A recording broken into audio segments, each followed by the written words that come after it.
Hello everyone, आज हम करते हैं रिसर्च एप्टीट्यूड के में जो हमारे स्ट्रक्चर अप्रोच है, अनस्ट्रक्चर अप्रोच है और मिक्स्ड अप्रोच है। ठीक है, लास्ट वीडियो में हमने किया था इंडक्टिव और डिडक्टिव अप्रोच। इसके बाद हम अपने जो अगर देखेंगे अपने कॉन्सेप्ट के अकॉर्डिंग जो भी हमारे चल रहा है, मैं बिल्कुल सिक्वेंस में करवा रही हूँ। इसके बाद हमारे स्टेप ऑफ रिसर्च चलेंगे, उसके चलेंगे हम। ठीक है, तो चलिए आज देखते हैं structure approach, unstructured approach.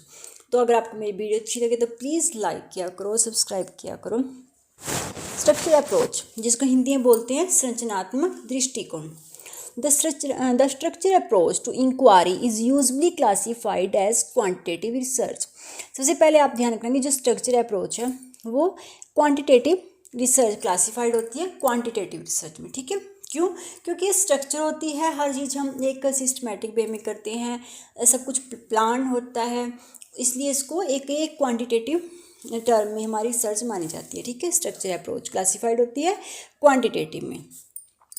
Hair everything that form of the research process, objective, design, samples and the question that you plan to ask the respondent is predetermined. की ये सबसे यही है कि जो भी हम इसमें करते हैं वो सब प्री डिटरमाइंड है। हम सब कुछ पहले प्लान करते हैं एक सही तरीके से, जैसे इन कहा कि जो भी इसके ऑब्जेक्टिव्स हैं, चाहे इसके डिज़ाइन है, सैम्पल्स हैं, क्वेश्चंस हैं। ठीक है, तो वो क्या कहते हैं प्लान टू आस्क, जो भी रिस्पोंडेंट को हम पूछ रहे हैं तो वो एक प्लान है, प्री डिटरमाइंड है। ठीक है, तो structure data stand for information that is highly organised, factual and to the point. ठीक है, जो स्ट्रक्चर अप्रोच है वो इंफॉर्मेशन करती है जो हाईली ऑर्गेनाइज्ड होती है, फैक्चुअल होती है और एक टू द पॉइंट होती है। ठीक है, स्ट्रक्चर अप्रोच में क्या है कि हम जैसे टू द पॉइंट है ये कि हमें जो टॉपिक जिस भी पॉइंट पे बात करनी है हम उसी पॉइंट को अपने लेकर चलेंगे। ठीक है, अनस्ट्रक्चर में हम कुछ भी पूछ सकते हैं, हम किसी भी तरीके से कर सकते हैं, लेकिन स्ट्रक्चर में होता है कि जो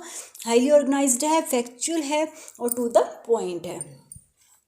it is also known oral approach. कई जगह लिखा था जैसे ओरल जो अप्रोच है वो किसको कहा जाता है, वो भी स्ट्रक्चर अप्रोच को कहा जाता है। ठीक है, क्यों कहा जाता है देखते हैं। ओरल का मीनिंग क्या है? Oral mean through the year, कि ईयर से सुनना कोई चीज़, और हीयरिंग, ठीक है, यानी कि सुनना।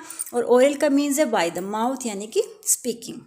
The oral approach would be approach to the language learning through hearing and speaking, कि एक लैंग्वेज सीखना लैंग्वेज के सुनने के द्वारा, बोलने के द्वारा। ठीक है, जैसे हम सीखते हैं।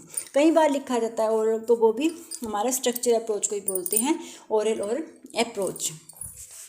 वैसे स्ट्रक्चर में हम जो रिसर्च के अकॉर्डिंग हमारा मोस्टली पूछा जाता है वो है कि क्वांटिटेटिव होती है, प्री डिटरमाइंड होती है, टू द पॉइंट चलती है। ठीक है, आगे देखते हैं।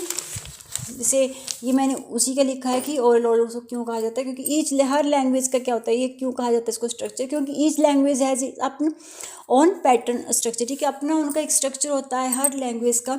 The structure approach is an outcome of the experiments carried out in the language teaching in the army campus during world war second. जब आर्मी कैंपस था तो उसमें जो लैंग्वेज टीचिंग कराई गई थी एक स्ट्रक्चर अप्रोच के जरिए। ठीक है, क्योंकि हर एक जो लैंग्वेज का होता है वो एक अपना पैटर्न होता है। ठीक है, चाहे हम कोई चीज़ वर्बली करवा रहे हैं, नॉन वर्बली करवा रहे हैं, जिसमें देखा हियरिंग के द्वारा, स्पीकिंग के द्वारा, कैसे भी, तो इसलिए इसको ओरल अप्रोच भी कहा जाता है। आगे देखते हैं हम अनस्ट्रक्चर अप्रोच। अनस्ट्रक्चर अप्रोच क्या है? Also known as non directive. ठीक है, ये क्या है? नॉन डायरेक्टिव है। वो डायरेक्टिव है अगर, तो ये नॉन डायरेक्टिव है। Intervening unstructure interviews do not have a set pattern and question are not arrange in advance. ठीक है, इसमें ये मेन पॉइंट है कि ये पहले से एडवांस में कोई अरेंज नहीं होती। जैसे हमने उसमें कहा कि वो प्लान होते हैं, एक सही पैटर्न में होते हैं, जो भी हम करते हैं प्री डिटरमाइन होते हैं, लेकिन ये क्या है, कोई पहले से अरेंज नहीं होते, एडवांस में पहले से ही नहीं किया जाता। In research unstructure interviews are usually qualitative in nature. अब ये ध्यान रखना, वो क्या है हमारे नेचर में? क्वांटिटेटिव है। स्ट्रक्चर क्या है? क्वांटिटेटिव है। और अनस्ट्रक्चर क्या है?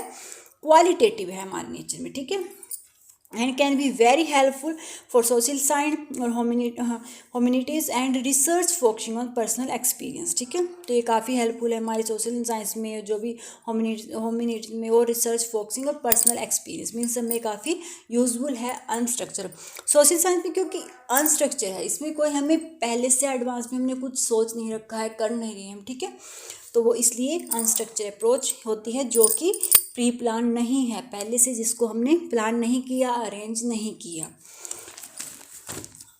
तो इसके मेन पॉइंट है जैसे अनस्ट्रक्चर अप्रोच ऑपोजिट है बिल्कुल स्ट्रक्चर के, ठीक है। अगर वो पहले से प्लान है, ये प्री प्लान नहीं है, ठीक है। और दिस इज़ नॉट सिस्टमेटिक, वो सिस्टमेटिक चलती है तो ये अनप्लान्ड है, और इसमें अनप्लान्ड ऑब्जर्वेशन की जाती है, वो प्लान्ड होती है, ठीक है। A research do not set a plan in advance but he get the information freely, ठीक है। ये कोई पहले से प्लान नहीं होती है एडवांस में, लेकिन ये जो नॉलेज जो भी प्राप्त करती है नॉलेज वो फ्रीली, ठीक है। इन्फॉर्मेशन को क्या मतलब कि जो किसी भी तरीके से ऑब्जर्व कर सकते हैं, या कैसे पूछ के करें, घूम सर्वे कर, या किसी भी तरीके से इनको करना है, ठीक है। इनको तो इन्फॉर्मेशन फ्रीली, कोई ये प्लान नहीं करते कि हमें इस तरीके से करना है, पहले हमें इस तरीके से करना है, ठीक है।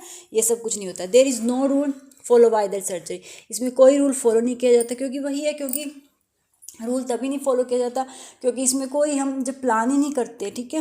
अब हम किसी रूल्स में चलेंगे क्योंकि वो पहले से ही पहले हम रूल बनाए हैं, हम प्लान में चल रहे हैं, तभी रूल होते हैं।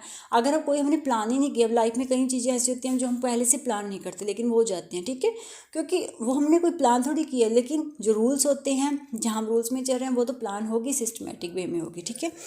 तो ये हमारे अनस्ट्रक्चर हो गई और स्ट्रक्चर हो गई।